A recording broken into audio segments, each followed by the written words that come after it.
예, 다시 한번 이제 인사드리겠습니다. 저기 윤정 세무사입니다. 반갑습니다. ESG 이제 강의 저희 이제 실무하시고 저희 오전에는 뭐 이제 교수님 강의도 잘 들으셨잖아요.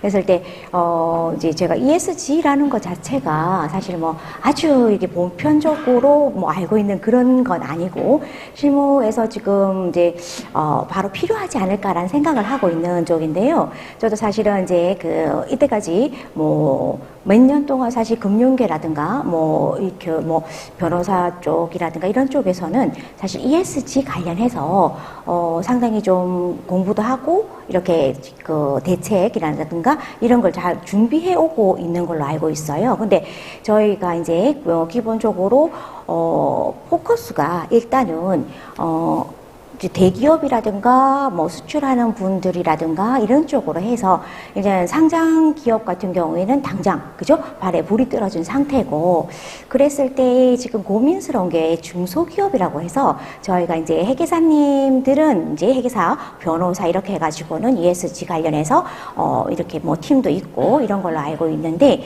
저희가 이제 세무사 쪽에서는 저희가 중견기업 내지 중소기업 기준이잖아요. 그죠? 그랬을 때 이게 우리한테 진짜로 ESG가 정말로 앞으로 계속적으로 영향을 미칠 것인가 관련해서 가장 고민이 많이 되는 부분이에요.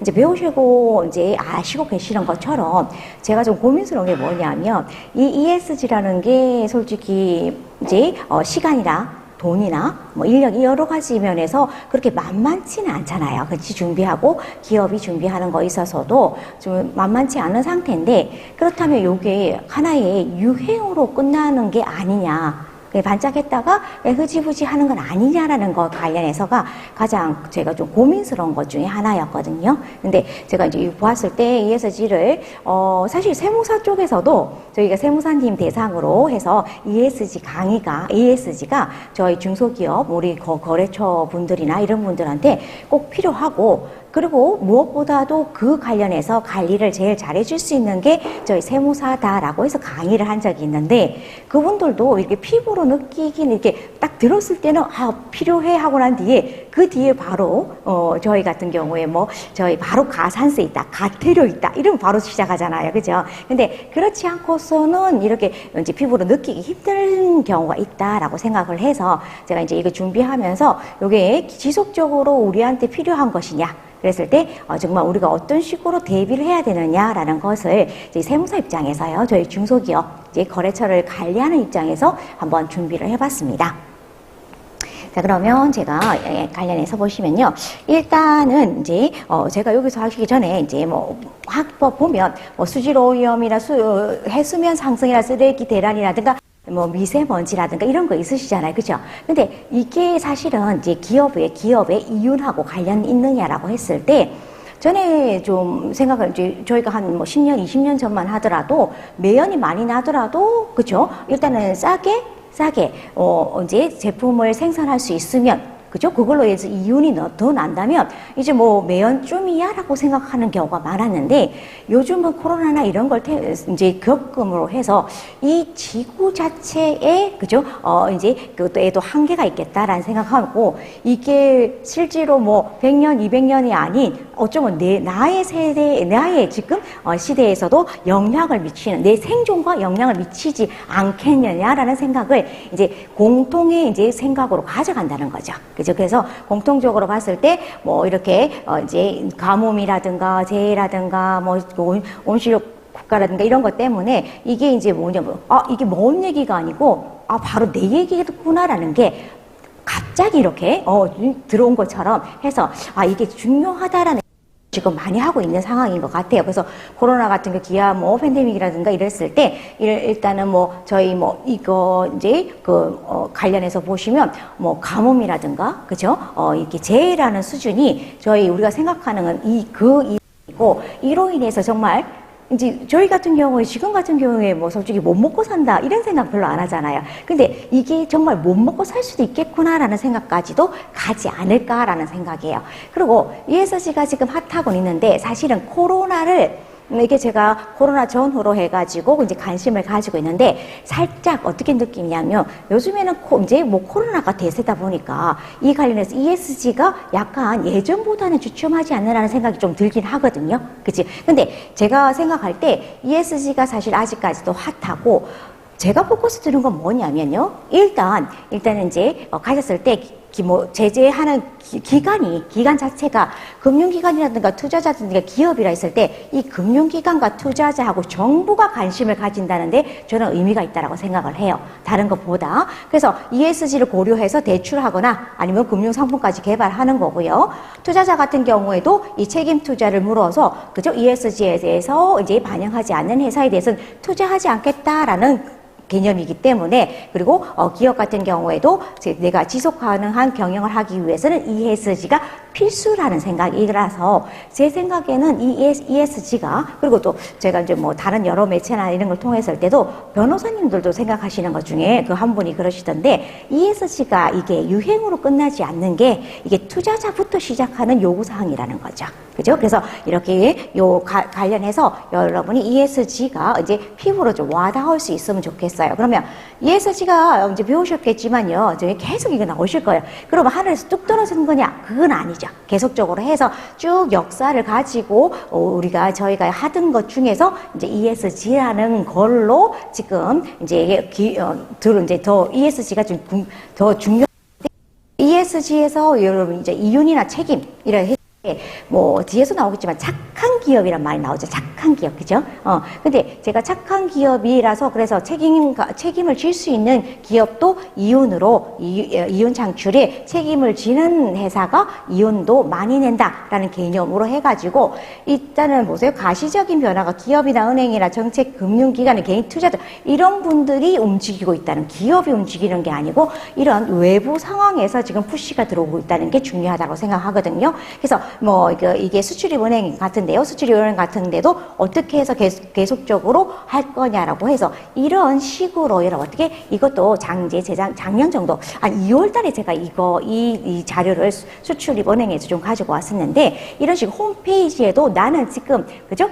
ESG 경영을 하고 있다는 걸 갖다가 기재를 하고 게재함으로써 관심 있고 거기에서 추구하겠다라는 것을 계속적으로 가고 있어요. 그러면 여러분이 이제 ESG에서 전 세계 변화해가지고 이런 거는 당연히 우리 이제 앞에 교수님들이 다 하셨을 거니까 저는 이제 한번 그래도 정리하는 의미에서 제가 연도별로 그러면 이제 72년부터 시작해가지고 이제 이렇게 이제 변화되고 있는 거잖아요. 92년도, 94년도, 96년에 2000까지 하시고 2002년 하고 2006년에도 이제 그 ESG 고려해가지고 투자, 그죠? ESG를 고려한 책임 투자의 원칙이 이제 하면서 이제 2010년, 2015년, 이제 19년부터 했을 때 저는 차라리 2020년 했을 때 이제 이게 블랙록에서 이런 소신으로 해서 이 투자자들이 이제 여기에 대해서 투자하지 않을 것이라는 저는 이게 가장 큰 포인트라고 생각을 해요. ESG를 회사가 할 수밖에 없는 거는 지금 우리 외부 환경에서 푸시가 그냥 착한 기업이니까 해라는 개념이 아니고 이제 ESG가 아니면 생존까지도, 그죠? 그래서 저는 ESG 관련해서는 제가 이거 뭘 잘못 눌렀나요? 그죠? 제가 잠깐만요. ESG가 제가 생각 그냥 비재무적인 거다라는 거 하고 그 관련된 환경을 조금 더 강조한, 그죠? 환경에 좀 포커스를 둔 거다라고 해서 감사합니다.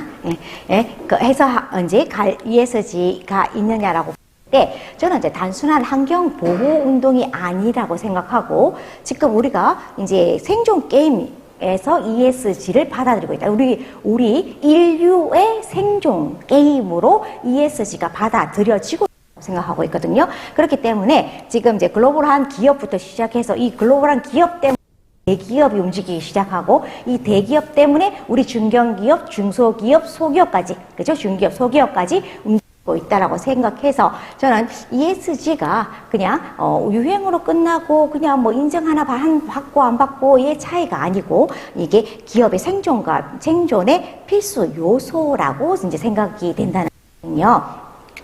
자, 그래서 여러분이 뭐 요것도 보시면 지금도 뭐 이제 외부에서 이제 회사를 볼 때 뭐 CSR이라고 사회적 그죠 책임을 질 수 있는 회사냐 그죠? 근데 이거 CSR 같은 경우에는 자 기업 이미지 때문에 요거는 뭐 사실 뭐다 능동적으로 움직였다기보다는 그죠? 조직적 대외적인 거고. 그랬을 때 뭐 회사와는 다른 그냥 사회적 책임 이게 좀 이제 착한 회사라는 이미지 때문에 했다라고 봤기 때문에 그게 한계가 있다라고 보고 있고요. 그래서 CSV라고 해서 우리가 그러면 이렇게 이제 그 공급 체인에서 만약에 내가 뭐 커피 관련해서 한다면 원두, 그죠?를 생산하는 데부터 해가지고 판매, 유통까지 해서 그 공유 같이 창출해가지고 서로 잘 먹고 잘 살자 해서 어떻게 보면 조금 더 적극적이고 이제 능동적이라고 볼 수 있고 우리 사업과도 바로 연결돼서 수익을 낼 수 있는 그래서 좋은 이미지 플러스 수익과도 연결되는 의미에서 CSV가 있었는데 이 또한 여러분 어떻게 이제 그 공급 라인, 그 체인에 들어가지 않는 기업이 있을 수도 있고 이게 전체적으로 모든 기업한테 적용되기는 힘들다고 봤거든요. 그래서 이제 그 다음에 나온 게 저희가 이제 ESG라고 해서 요게 이제 재무적인 거 보고뿐만 아니라 이제 비재무적인 성과까지 판단한다라는 이제 개념에서 ESG가 나왔어요. 근데 사실은 어떻게 보면 이제 우리가 이제 나갈 때 숫자적으로, 재량적으로, 이렇게 뭐 수치적으로 딱, 그죠? 고정되고 이렇게 딱 일단 판단하기가 좀 좋잖아요. 근데 비재무적인 요소가 일어나기 때문에 지금 현재로서 뭐 ESG 관련해서라든가 평가 방법이라든가 평가 이제 인정이라든가 이런 거에 있어서 아직 뭐 체계가 되고 있는 중이라고 생각하거든요. 그리고 뭐 사실 비재무적인 거가 중요하고 이 요소를 배제할 수는 그 매출만 좋은 게 아니고 영업이익만 좋은 게 네가 그 탄소 배출량이 얼마인지 아니면 얼마나 이제 미래를 이제 기구를 생각하고 있는지까지도 보겠다는 건데 사실은 우리 뭐 인사관리할 때 보시잖아요. 인사관리할 때 직원을 평가할 때도 보았을 때 재량적으로 평가해가지고 뭐 출근 시간이라든가 뭐 결석 뭐 그런 거 그죠? 그런 걸로 재량적인 걸로만 판단을 한다면 좀 좋은데 태도라든가 이런 비재량적인 거 들어가면 사실 조금 판단하기가 좀 힘든 게 사실이잖아요. 그래서 그 기준을 이제 세우는 게 중요하다라고 생각되는데요. 그래서 ESG를 이제 하게 됐을 때 이제 뭐 지금 우리가 이제 뭐 사실은 이게 제가 생각해도 지배구조보다는 저도 투명 경영이 맞는 얘기라고 생각해요. 지배구조라고 하면 저희가 워낙 지배구조가 그죠?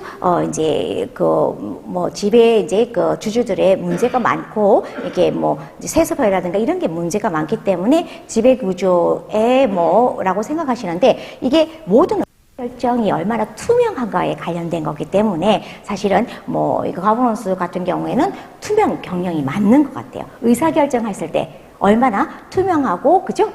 이제 합리적으로 지금 논리적으로 하고 있느냐 이런 그런 걸 보는 거다라고 하고 사회적인 거, 환경적인 거 관련해서 비재무적인 걸 이제 리스크를 고려하기 때문에 지속가능 경영과는 조금 구분되는 면이 있다라고 보시는 거거든요. 그죠? 그랬을 때 지금 회사에 제가 궁금한 게 여기 계시는 분 중에 지금 바로 이렇게 도입해가지고 어느 정도는 이렇게 하고 계시는 분이 계신가요?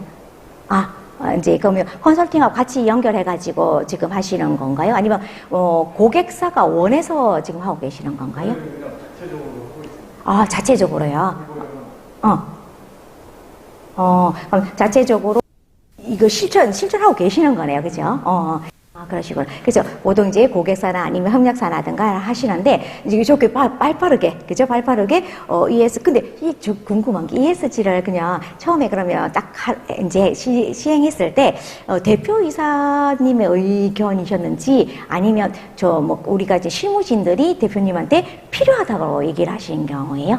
대표이사님이 하셔가지고, 그죠? 그럼 대표이사님이 이게 이제 미래를 좀 보시고 이게, 그죠? 우리는 빨리 좀 해야겠다라고 생각하시는 그죠? 좋은 케이스신 것 같아요. 그죠? 왜냐하면 ESG 같은 경우가 제가 그래요. 제가 처음에 봤을 때 우리 거래처에도 ESG 저희는 거의 대표님 만나서 얘기를 하잖아요. 그죠? 그랬을 때 저도 사실은 ESG를 처음에 이제 접한 게 제가 이제 다른 이제 그걸 하다가 뭐 ESG를 이제 알게 돼서 이게 저희가 비영리 법인이라 이쪽을 이제 제가 관심이 있어가지고 하다가 비영리 이제 ESG를 했는데 그때는 제가 ESG를 그때 한 2년 전에 처음 이제 만났거든요.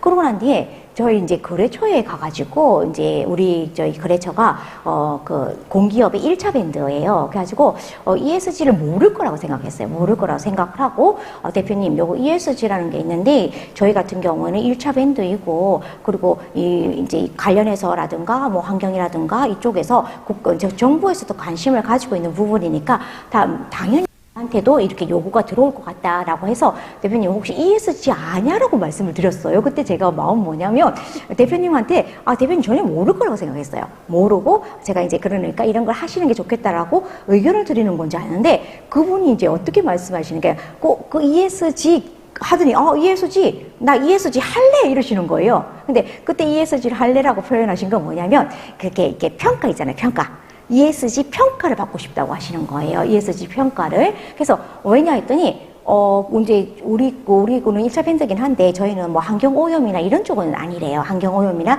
이런 쪽은 아니라서 뭐를 설치하거나 이런 쪽은 아닌데 그쪽에서 ESG 얘기를 한다는 거예요. 그죠? 그러면 차라리 내가 ESG에 관련해서 이제 그 평가를 내가 받아놓고 그걸 갖다가 제시를 하게 되면 우리 이제 고객사에서 절대로 뭐 ESG에 대해서 말이 없지 않겠느냐라고 하시면서 나 평가 어떻게 받아? 나 평가 받을래? 이러시는 거예요. 그래서 이제 사실은 평가를 받는 게 아니고 사실 그 전에 진단을 하고, 그죠? 이제 우리 ESG에서 뭐가 필요한지라고 이제 그거부터 시작해야 되는데도 불구하고 제가 놀란 건 뭐냐면 ESG를 모르실 거라고 생각을 했는데 그죠? 그럼 당연히 ESG가 필요해라는 걸 알고 계시더라고요. 그죠? 근데 어떻게 해야 될지를 모르고 이제 어떻게 방법으로 해야 되는지 어떻게 인정받는 이런 평가받는지를 모르시고 있으니까 세무사님제가 얘기를 하니까 그러면 해줘 이렇게 가신 거예요 우리 쪽으로. 그래서 제가 그때 이게 생각보다 우리 저희 뭐 솔직히 그렇다고 해서 그 기업이 아주 뭐 중견 기업이나 뭐 중기업 아니고 어떻게 보면 소기업이에요. 소기업인데도 불구하고 이렇게 이제 ESG에 대해서 필요성을 느끼구나라는 생각에서 이제 얘기해주고 ESG 좀 더 애착이 가지더라고요. 그래서 이제 요거 처음에 이제 지금 이렇게 잘하고 계시는 분도 있으시지만 제가 사실은 이거 이제 강의를 준비하면서는 저도 이제 우리 고객사한테 가서 이제 우리 거래처한테 가서 얘기를 해야 되는 거고 그랬을 때 이게 정말로 필요하다라는 느낌, 그죠? 그래서 이게 얼마나 이제 빨리 준비할 수 있는 게 중요하다는 저는 그쪽에 포커스를 두고 이제 말씀을 드릴 거예요. 그래서 ESG 같은 경우가 이제 지나가는 말씀드린 유행이 아니다라고 보시면 돼요. 근데 저도 이제 그래서 ESG 관련해서 이제 ESG 관련해서 뭐 자격증 비슷하게 그죠? 이제 물론 사단 법인에서 받은 거긴 하지만 강의 뭐 ESG 어떻게 이제 분류하고 이런 것도 실습을 해보고 해봤거든요. 그랬는데 사실은 보면 환경, 사회, 투명 경영 쪽인데 그죠? 근데 제가 이제 자꾸 이제 하고 계시다고 생각하니까 주로 어느 쪽에 일단 포커스를 맞추셨어요? 환경하고 사회하고 투명 경영 중에서 어떤 쪽으로? 어디다 포커스를 맞추는 게 아니라요? 전체 다 그냥? 그래요.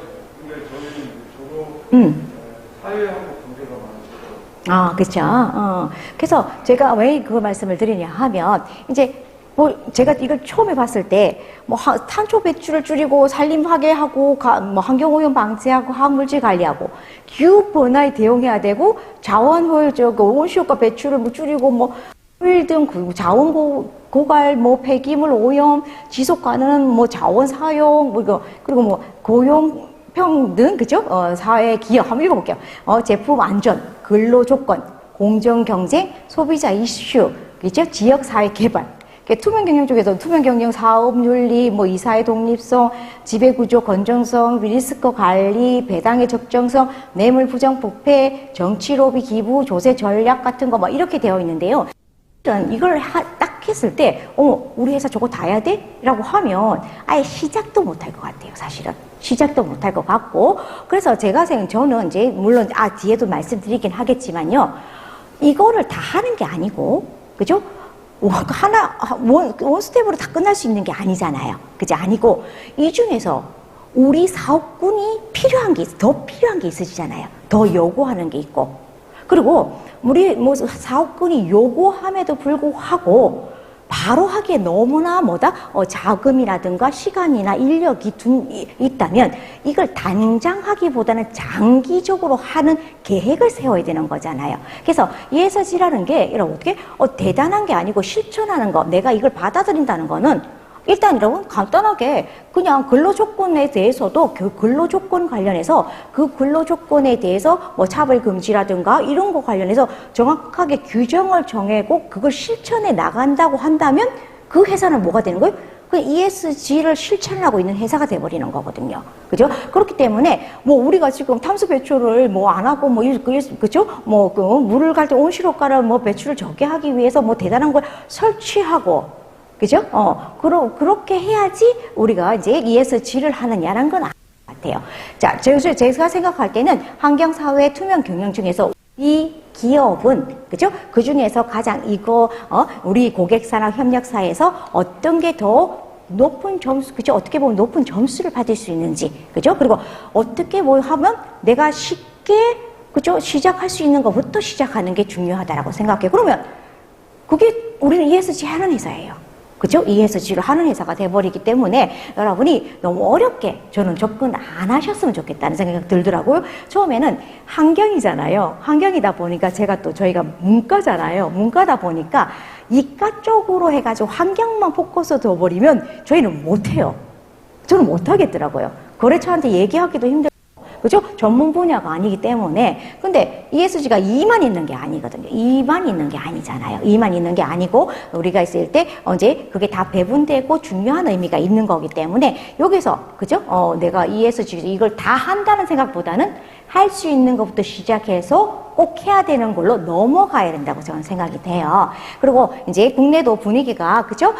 금융위원회에서 ESG 정보 공개 의무를 했고요. 그죠? 그래서 공개 가디언스도 발표했고요. 그죠? 그리고 뭐 채권적으로도 이런 ESG 관련된 채권도 이제 활성화되고 있고, 이제 2050년까지 어떻게 이제 아주 바쁘게 달려가야 되고, 그죠? 2050년까지 탄소 중립을 선언해버렸잖아요. 그죠? 그러다 보니까 저희가 이제 그 한국형 아리백 같은 경우 캠페인도 도입하면서 이제 여러 가지로 했을 때, 사실 했을 때는 이분들이 이제 다른 이제 그보다는 조금 이쪽에 있으시는 분은 바로 시작하시면서 좀 긴 호흡으로 가야 되지 않을까 생각이 되고요. 금융권에서 저는 이제 이제 세무사잖아요. 그러면 거래처 관련해서 보시면 요 대출이자 이를 갖다가 이렇게 그죠? 우대받는다는 거에 대해서는 엄청 이제 이게 메리트가 있는 부분이에요. 그랬을 때 님 중에서 저희 부채 없는 분 없잖아요. 부채 없는 사람 없잖아요. 그죠? 그럼 회사가 0.1%라도 여러분 적게 내가 유리하게 할 수 있는데, 일단 금융권에서도 이렇게 이제는 이제 그 ESG 관련된 거에 대해서 이제 예민하게 받아들이고 있다라고 보시면 되고요. 그래서 우리가 이제 기획재정부에서도 공시 항목에 ESG를 대폭 그죠? 확대를 했다라고 보시면 돼요. 그래서 보시는데, 일단 이제 분위기가 이렇게 가고 뭐 이제 ESG 펀드도 기대 효과 이후 펀드 관련해서도 있다라고 하는데, 제가 이제 우리 회사가 ESG를 그죠? 근데 이거는 뭐 적든 뭐 크든 작든 우리 회사 규모하고 상관없이 일단 투자자가 요구하고 있다라는 거 하나 하고, 기업의 신용 평가와 관련되고 있기 때문에 이게 그때 나중에 보면 여러분이 이제 재무 외적인 것 때문에 재무 쪽에까지 영향이 비칠 수 있다는 거예요. 그죠? 재무 ESG 때문에 우리가 바로 이자율 관련해서든가 이런 거에서 우대 관련돼서도 바로 연결될 수 있다는 거 하고, 고객들도 요즘에 저도 사실은 저도 나이가 이제 어느 있다 보니까 이제 20, 30대에 이제 그 생각을 읽어야 되잖아요. 그죠? 읽어야 되는데 저희하고 정말 물론 그러잖아요. 이제 물론 이제 혹시 요즘 것들은 하잖아요. 근데 늘 요즘 것들을, 저도 옛날에는 요즘 것들이라는 얘기를 들었을 거고, 그랬을 때, 이때를 지금 같은 경우는 저희 특히나 우리 같은 경우는 이 IMF를 겪었던 세대의 이제, 세대이기 때문에 MZ 세대라든가 이런 분들은 정말 다르더라고요. 그래서 저희 이제 사실은 뭐 얘기를 하면 저희 직원들을 뽑잖아요. 직원들을 뽑으면 진짜 20대나 30대는 이제는 조금 약간은 무섭다는 생각이 들을 정도로, 이게 이제 이게 소통하는 게 조금 힘들다는 이런 생각이 드는데, 사실 그거를 이제 그까지 다 생각해야 되는 게 저희 기업이잖아요. 그죠? 그래서 여러분이 고객도 저희가 그냥 뭐 제품 좋은 걸로만 이게 그 탄소 엄청 하면서 제품만 좋고 나한테 내가 편하고 좋은 것만을 원하진 않는다는 거예요. 뒤에서 한번 보시면 내가 조금은 불편하더라도, 그죠? 이게 지구를 살릴 수 있으면 나 그 정도의 불편은 감수할 수 있어. 그 정도의 가격이 높아지는 걸 감수할 수 있다는 시대가 됐다는 거. 그거를 조금 더 신경 써 주셔야 될 것 같아요. 그러니까 예전에는 일단은 그죠? 아까 말씀드린 대로 매연이 퐁퐁 나더라도 싸고 좋고 이런 것만 했다면, 싸지 않고, 그죠? 내가 조금 불편하더라도 이제는 나한테 내가 그거를 동참할 수 있겠다는 이 고객들이 변하고 있다는 것도 중요한 것 같아요. 그리고 또 국가도, 정부도, 그죠? 엄청난 푸시를 해올 거라는 거죠. 그죠? 그랬을 때 우리가 이제 이 리스크를 어떻게 감당할 거냐라는 거 보시는데요. 일단, 이 세팅이, 그치.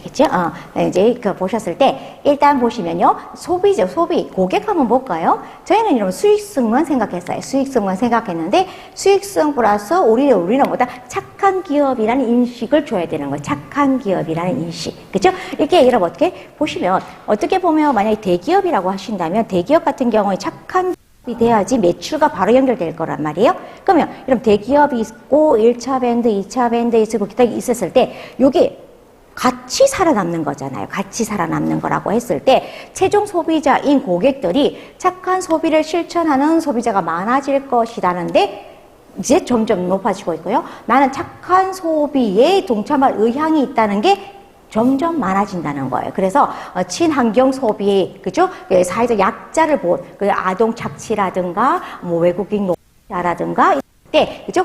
사회적 약자를 보호하는 소비, 타인을 도울 수 있는 소비, 내가 이런 거잖아요. 내가 커피 하나 사면 거기에서 1원이 기부됩니다. 그럼 나는 커피 먹으면서도 기부를 하니까 이왕이면 그 커피 먹을래라고 말할 수 있는, 그죠? 타인을 돕는, 그리고 사회 문제 해결에 도움이 되고, 빈곤한, 가난한 이웃에 대해서 관련해서 내가 이런 소비를 하겠니라고 했을 때 이게 무조건 여러분 점점 더 높아지고 있는 거예요. 그죠? 그리고, 저번 때, 그러시는데, 저 이제 가족 모임에 있었을 때 그러시더라고요. 이제 인구 절벽도 있잖아요. 인구 절벽 때문에, 그죠? 그러면서, 걱정하시는 게, 이제 손자가 났는데, 막 이제 그 할머니가 걱정하고 있는 거예요.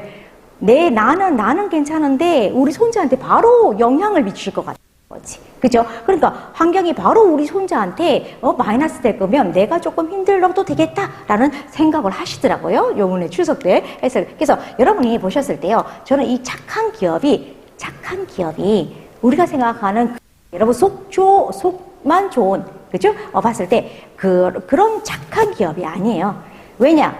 착해야만 수익이 되고 이윤이 되기 때문에 착해질 수밖에 없는 기업이에요. 그죠? 그래서 착해질 수밖에 없는 기업이다라는 개념에서 여러분이 가주셔야 될 것 같다는 거죠. 그리고 요새는 또 입소문이나 SNS나 이런 것 때문에 입소문이나 이런 게 워낙 이제 하시기 때문에 이제 서로 이렇게 소통하는 속도가 엄청 크다. 그러니까 한번 내가 예를 들어가지고 그죠? 오염 물질을 배출했다라고 해버리면, 그죠? 어떻게 보면 완전히 퇴출될 수도 있는 분위기가 될 수도 있다는 그런 걸로 보시면 되고요.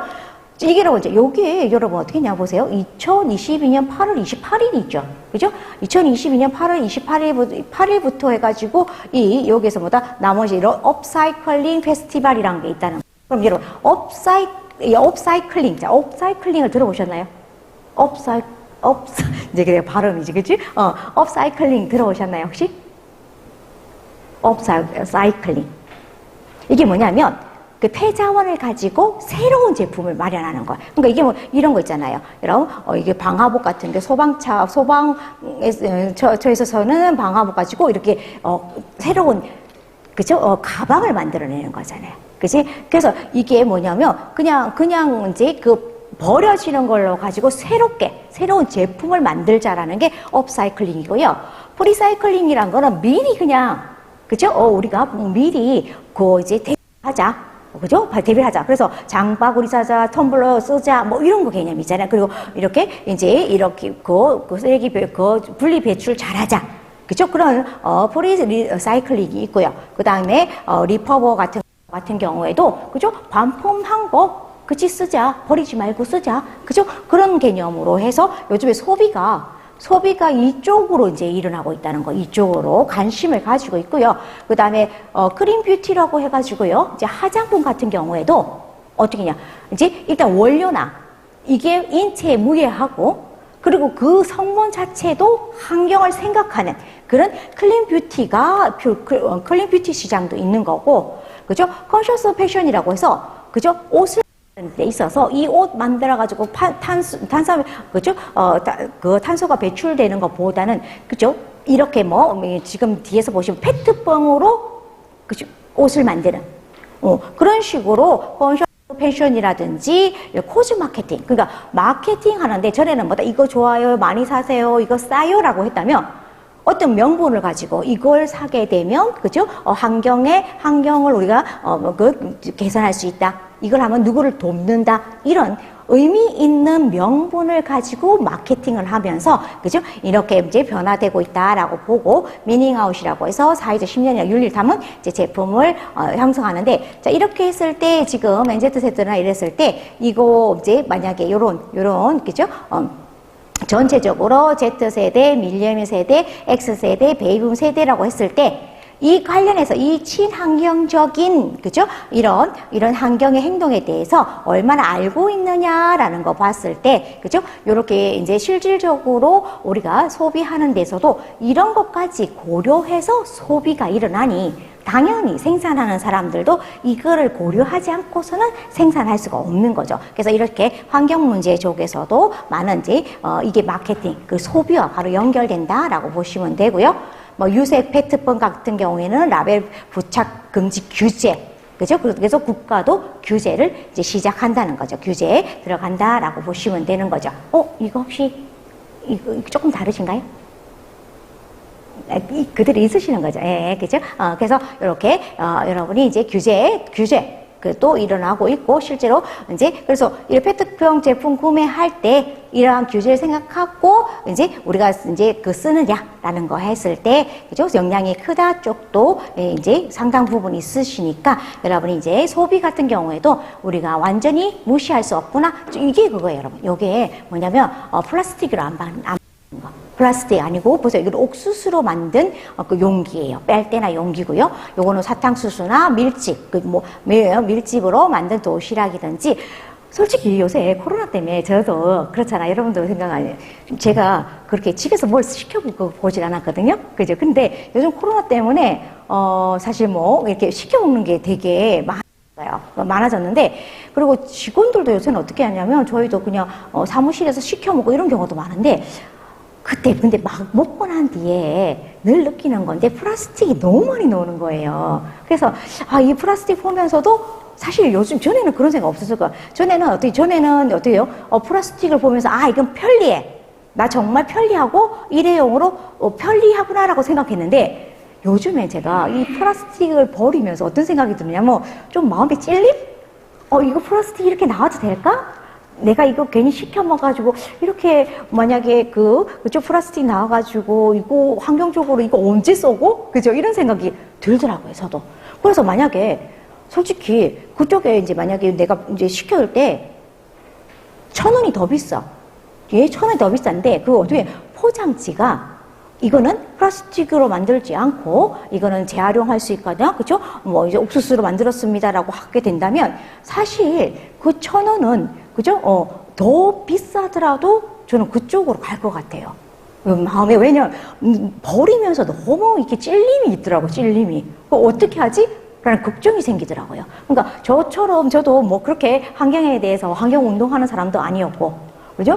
그냥 ESG 한다고 해가지고 또 그렇다고 그렇게 환경에 관심 가지고 않는데, 괜히 그렇게 많은, 그죠? 플라스틱을 보면서 이게 찔리다면 다른 쪽 우리 그 소비자들도 이런 이제 금액과 상관없이 만약에 뭐 그 탄소 발자국이라든가 이런 식으로 해서 그게 나타나지 않고 만약에 조금 둘러서 만약에 와서 더 만약에 비싸다 하더라도 그게 지구를 살리고 우리 바로 내 손자를 살릴 수 있다면 쓸 수 있다는 거거든요. 그래서 이렇게 이 환경에 대해서 이제 관심을 가지다 보니까 그죠? ESG가 더 의미가 있지 않을까라는 생각이 든다는 거예요. 그래서 요것도 여러분 어떻게 플라스틱이 옷이 된다라고 해서, 그죠?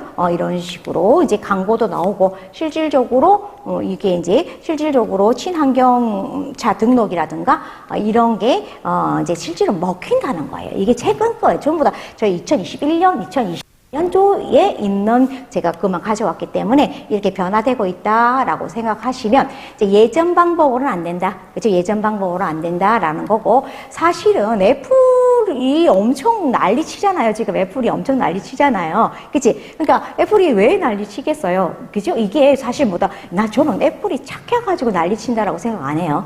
그죠? 이렇지 않으면 내가 생존을 못하겠구나라는 생각 때문에 난리친다라고 생각하기 때문에 이렇게 이제 외국, 그죠? 글로벌한 기업뿐만 아니라 이런 회사와 관계가 되는, 그죠? 우리나라에 있는 기업들 같은 경우에도 실질적으로 ESG를, 그죠? ESG에 대해서 실현하겠다 이런 분이 많으시잖아요. 그치? 그래서 예를 들어가지고 저희 보시면 그죠? 요게 여러분, 2022년 1월 3일 그거예요. 그랬을 때, 그 고객 받아들이고 ES를 비춰라 라고 해서, 이제 굵직굵직한 이제 대기업에서는 이 관련해서, 5대 과제 추진, 큰 수확. 근데 이게 제가 걱정되는 게 뭐냐면, 이게 유행이냐는 거예요. 이게 반짝 유행이냐라고 하면 미친 듯이 여러분 어떻게 투자해가지고 어쨌든 시간 들여가지고 아무 의미가 없어지는 거잖아요. 근데 그렇지는 않을 거다라는 생각이 이제 있다는 거죠. 그죠? 그래서 보시면 이 ESG가 이런 식으로 또 이제 지금 우리나라 기업. 그래서 만약에 수출하는 회사 같은 경우에는요, 수출하는 회사 기업은 어떻게 보면 좀 빨리 느끼실 거예요. 왜?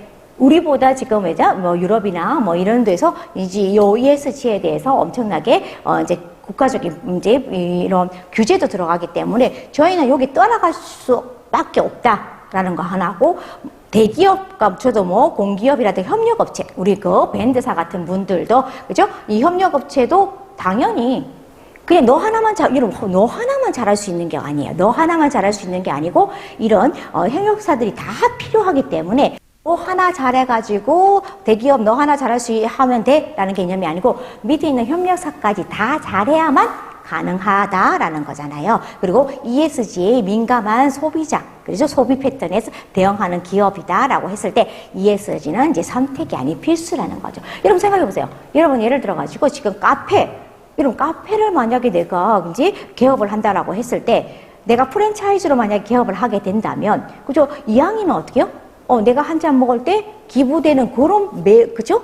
프랜차이즈 쪽으로 갈 수도 있다는 거예요. 그래야지 나도 내 매출이 늘어날 수 있는 부분이 있기 때문에 사실 이게 여러분이 이제 그 대단하게 대기업만 하고, 그죠? 외국에서만 하고 이게 아니고, 그지? 우리 ESG가 이제 생활화될 수밖에 없는 그런 일이 될 수 있을 거다라고 보는 거죠. 그래서 이거 그냥 제가 한번 가져오기를 롯데케미칼이라든가 두산공기업이라든가 이런 쪽에서도 하고 있다. 그래서 지금 보시면 제가 애플을 왜 얘기했냐면 이 애플 같은 경우에는 어떻게 전 세계 110개 협력사에도 애플 제품 생산에 탈산소를 요구하고 있다는. 그러니까 이제 우리 2030년까지 우리랑 거래하려면, 그죠?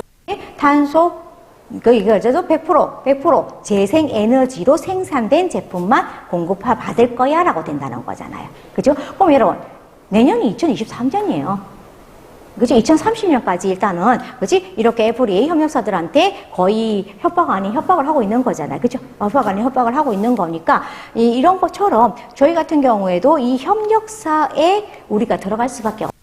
우리도 움직일 수밖에 없더라 하는 거고요. 이거는 현대 기아 자동차에서 협력사한테 그죠? 이런 행동 규정 이런 것도 지금 이제 주면서 그죠? 지금은 어떻게 보면 그래서 여러분 제가 이걸로 생각할 때 제가 조금 더 이제 조금 더 보완해주고 싶은 게 뭐냐면 이런 거예요. 왜냐하면 제가 생각할 때 이게 우리가 잘해자 이런 게 아니고 사실 대기업이 협력사한테 정부가 기업한테 이렇게 푸시하고 우리는 그리고 금융기관도 여러분 어떻게 무시할 수가 없어요. 어떻게 내가 잘했을 때 우대 금리를 적용받는다, 대출이 잘 된다 이렇게 되면 우리도 안 할 수가 없는 거잖아요. 그죠? 그래서 제가 조금 이걸 준비하면서 다음에는 이거를 제가 조금 공부를 해보고 싶다라는 게 뭐냐면 당연히 그죠? 협력사라든가 그죠? 그 정부라든가 금융기관에서 푸시를 하면서 무조건 책찍만 있을 건 아니잖아요. 당근도 있을 거란 말이에요. 당근을. 그죠? 그래서 우리가 발빠르게 국가가 그죠? 어떤 지원을 해주는 데 있어서 내가 당근을 받을 수 있다면 그 당근도 아주 중요한 의미가 될 수 있을 것 같아요. 그래서 그럼 어떻게 해요? 저는 ESG 하면서도 그죠? 지원받아서 ESG 할 수 있는 방법. 그게 가장 좋을 것 같아요. 그래서 틀림없이 이 사람들도 무조건 이런 거 있잖아요. 뭐 너 이거 안 하면 그래 대출 거래 안 해. 이렇게 되면 또 문제가 되잖아요.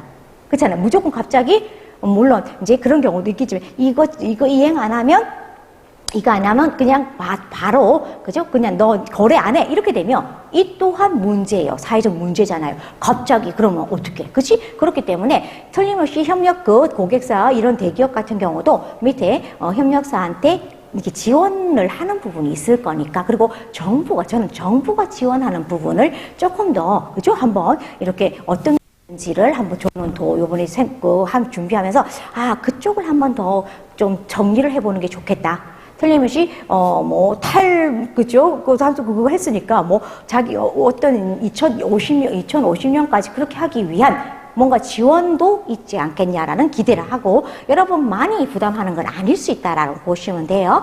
자, 그러면 협력업체에 ESG 요구할 거고요. 그리고 경영증빙 자료 요구할 거고요. 그랬을 때 협력업체가 공정 거래 간행 확립하기 위해서 자꾸 푸시가 오는데 이런 거 여러분, 자, 보세요. 어떻게, 일단은 공급망 간에서 이렇게, 기업이 있고, N차 협력사, 이 공급망 관리 강화가 이루어질 건데, 이 공급망에 우리가 붙들려 있는 거잖아요. 우리가 들어가 있는 거잖아요. 그죠? 그랬을 때, 지금 기업도 진짜 착한 기업이 되기 위해서 우리가 자진해서, 저렇게 하시는 경우보다는 사실 어떻게 해요? 내외적 환경이 변하고, 해외나 국내에서 지금 푸시 들어오고 특히나 제일 우리가 영업하면 경영하면서 금융기관을 무시할 수 없는데 이 또한 우리한테 푸시를 하면서 우리가 공급망 관리를 잘 하라고 한다면 그죠? 이렇게 됐을 때 우리가 중소기업이니까 바로 우리는 인증이라든가 이런 거 받을 필요 없으니까 그러니까 ESG는 할 필요 없어가 아니라는 거예요. 그죠?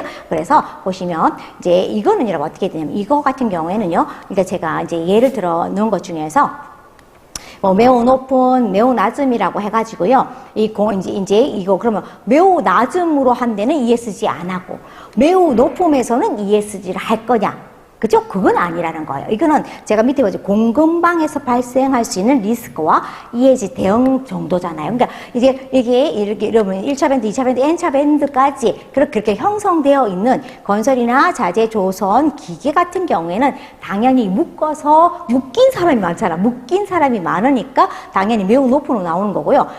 미디어나 교육이라든가 이런 쪽에서도 여러분 어떻게 이쪽은 그렇게 묶여서 공급망에 묶여있지는 않지만 그렇다고 해서 매우 낮기 때문에 나는 ESG 안 해도 된다는 건 아니라는 것만 좀 조심해 주시고요. 그래서 이렇게 우리의 공급망, 우리는 어디 쪽에 속혀 있는지를 보시고 특히나 이 공급망 내에서 만약에 이렇게 높음이나 매우 높음에 있다면 이거는 바로 내일 일어날 일이다라고 생각해도 과언이 아닐 것 같다는 거예요. 그죠? 그리고 이거는 뭐 사스비의 이제 중요성 지도라고 해서 제가 참고로 했을 때 이게 이제 금융이나 그죠? 뭐 광물 가공, 금융, 식품, 음료, 헬스케어, 인프라 이런 산업체 중에서 요런 이제 우리가 이제 ESG를 그죠?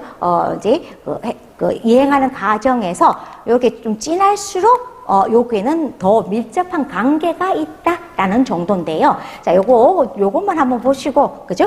저희 조금 이제 쉬었다가 다시 할 건데요. 여러분 봐주세요. 여기 나와 있는 요 척도를 한번 보시면, 어떻게 보면 내가 요게 뭐다, 여러분, 어떻게? 이제 앞으로 내가 나아갈 때, 이런 기준으로 인해서 요쪽에 내가 더 관리를 하면서 나가는 게 ESG다라고 생각하시면 되는 거죠. 그죠? 그래서, 재지, 배출, 그죠? 온실가스라든가 대기질, 에너지 관리, 물 폐수 관리, 물 폐수 관리에서 그 오염, 그죠? 이제 물 같은 거 폐수 관리할 때 하는 거, 폐기물, 유해물질 관리, 그죠? 유해물질 관리라고 해서 저희 거래처 같은 경우에도, 이렇게 가공 쪽이라 가지고, 이게 이 유해물질 관리하는 특별한 그런 게 있더라고요. 그래서 그 수준이라든지, 뭐 생물 다양성에 영향을 미치는지, 그리고, 자, 요거는 여러분 사실은 요거는 어떻게 보면, 어떤 면에서는 좀, 이제, 지역적이긴 하지만 규모는 좀 크고, 좀 바로 하긴 힘들 거예요. 근데, 인권과 지역사회 관계도 좀 생각하셔야 되고요. 고객 개인 정보를 내가 어떻게 처리하고 있는지, 데이터는 어떻게 보완을 하고 있고, 적정 가격은, 그죠? 접속하거나 아니면 적정 가격은 어떻게 내가 하고 있는지, 제품 품질이라든지 안전, 소비자 복리, 판매 가능, 제품 표시는 지금 제대로 되어 있는지, 이 또한 ESG와 관련이 되어 있다고 보시면 되고요. 자, 노동 가능인데, 여러분, 자, 근데 여러분이 제가 말씀하시는 것 중에서, 저는 사실은 ESG 중에서 나중에 보면, 사실 요 ESG 중에서 세무사가 콕 집어서 이제 관련이 있다고 하면 뭐 조세 전략 뭐 이거밖에 없잖아요. 이제 탈세하지 마라 뭐 이런 쪽일 거잖아요. 근데 그래서 저는 좀 관심이 가지는 게 뭐냐면 노무 쪽이에요. 노무 쪽. 회사의 노무 쪽 관련해서 ESG를 조금 더 어떻게 체계적으로 하고 어떻게 방어하는지에 대해서 전 조금 그게 더 전문성을 가지고 싶어 하는데요. 특히나 여러분 조심하셔야 될 게 뭐냐면 요즘에 기업이요 대처를 하는 데 있어서 환경을 떠나서 저희가 봤을 때 저희는 세무보다는요 요새는 노무 쪽으로 더 있잖아요. 이렇게 질문도 많이 받고 회사에서 노무 쪽으로 더 고민을 많이 하세요. 많이 하시거든요. 그래서 저는 그래서 이제 노무 쪽을 사실 공부하려면 제일 좋은 게 시험을 치거나 아니면 책 내는 거잖아요. 그래서 원천징수와 4대 보험이라는 책을 이제 제가 써가지고 지금 강의도 하고 있는데 그게 대해서 반응을 한번 보면 여러분 노무를요 절대로 요즘에는 세무보다 조금 더 신경 써 주셔야 돼요. 노무는 만약에 잘못 이렇게 이제 여러분이 만약에 하게 되면, 가태료 요게 세금보다 훨씬 많아요. 데미지가 엄청 커요. 그죠? 그리고 요즘에는 노동하시는 우리 직원분들이 이렇게 깨어있기 때문에 이걸 어떻게 보면 서로 잘해야 되는데 불구하고 악용하는 경우도 있어요. 악용하는. 그죠? 그래서 여러분 혹시나 임금명세서 잘 제출하고 계시죠? 임금명세서 교부하고 계시잖아요. 그죠? 근데 그 임금명세서 교부하지 않을 때 1인당 30만원, 2차 할 때는 50만원 과태료 있으신 거 아시죠? 근데 이건 1인당 30만원이에요. 그죠? 그런데다가 여러분 어떻게 임금명세서 교부하는 것 뿐만 아니라 그 임금명세서 내용이 잘못돼도 과태료를 한 거 아시죠? 그죠? 근데 국가가 이거 2021년부터 시작했잖아요. 2021년 11월 달부터 이제 한 걸로 알고 있는데, 지금은 여러분, 가독이 그냥, 그죠? 허니문 그 기간이라고 봐도 될 정도로 아직까진 강요를 안 하는데, 여러분, 국가가 이제 원하는 건 뭐냐, 노동시에서 원하는 건요, 뭐냐면, 이런 급여대장을 신고해 주길 원한대요. 급여대장을 신고, 세무서에 하는 것처럼 신고하기를 원한다는 거예요. 그치? 그렇기 때문에 여러분이 지금 급여명세에서 임금명세에서 한번 보시고요.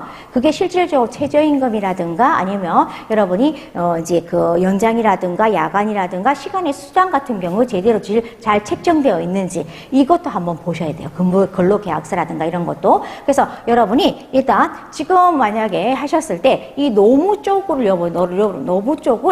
이제는 등한시할 수 없다. 그냥 열심히 해야지 열정페이 이런 건 있을 수도 없는 거예요. 그죠? 그리고 제대로 이렇게 여러분 대응을 못 하시면 이건 바로 노동청에 가고 문제할 수 있는 부분이다라는 거 보시면 되고요. 그래서 노동 간행이라든가 종업원 안전 위생, 종업원 참여 다양성 이런 인적 자본도 중요시해야 되고요. 이제 제품 디자인, 라이프 사이클 관리, 비즈니스 모델 회복, 공급 체인 관리, 재료 조달 효율성, 기후 변화의 물리적인 영향, 그리고 산업 윤리, 경제적 행위, 법 규제 환경 관리, 중대 사고 위험 관리, 그죠? 시스템적 리스크 관리. 자, 이러한 관리를 하는 게 여러분 지금 이제 바로 ESG를 하는 거라고 보시면 되는 거예요. ESG를 하는 거다라고 보시면 되고요. 그래서 여러분이 이제 근데 사실은 저도 이제 우리 이제 실무 지금 거의 실무사 분이 들으시는 거잖아요. 그죠? 근데 제가 안타까운 거는, 사실 이 실무사 분들도 중요하지만, 이제 바로 실행하기 위해서 대표님이 실행하셨다잖아요. 그래서 진짜 대표님이 좀 깨어 있으셔야 돼요. 지금 우리 회사를 갖다가 여러분 계속 하고 계시다고 한다면 요 또한 중요하다라고 보시는 거면 되는 거고요. 그래서 지금 아무래도 바로 식사하고 오셔가지고 졸리시죠. 그죠? 그래서 한 50분 정도 됐기 때문에 저희 10분 정도만 쉬고 나머지 그래서 뒤 시간에는 제가 지금 실행하고 있는 회사 몇 개 이제 말씀드릴 거니까 그때 같이 보도록 하겠습니다.